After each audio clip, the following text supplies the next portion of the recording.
PSO Special Maiden Race, race number 7. And ang replay natin, hatid po sa atin ng Santa Ana Park. Saksyon. Wind Beneath My Wings, patok.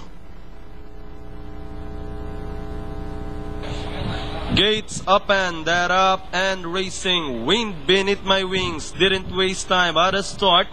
The winner of the trial shows 4-year lead. Running in second is Love You by Heart. Then comes Rosa Success, while High Energy is in behind them.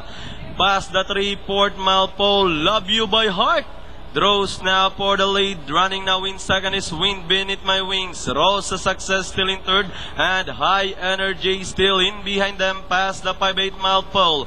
Love You by Heart maintaining a length lead, pressing up once again on the outside is Wind Beneath My Wings. Getting closer in third is Rosa Success, and High Energy still bringing up the rear.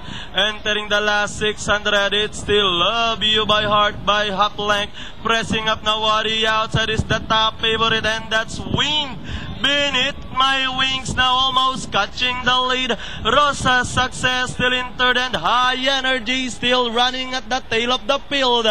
Entering the last 400, Wind Beneath My Wings starts to draw away by about 4 lengths. Love You by Heart keep on hugging in second, and moving up is Rosa Success.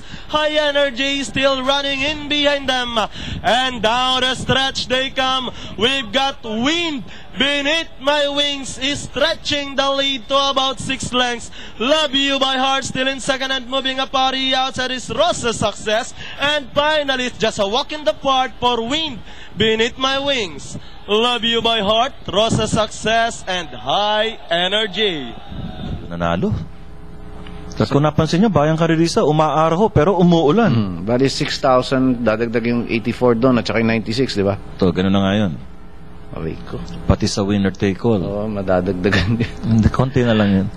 Ang ginawang champion ni Wind Beneath My Wings, 135 sarado sa 1500. Very impressive. With quarters of 18, 24 and a half, 24, and finishing at 28 and a half. 135. Kabayo yan ni Mr. Paulo Mendoza.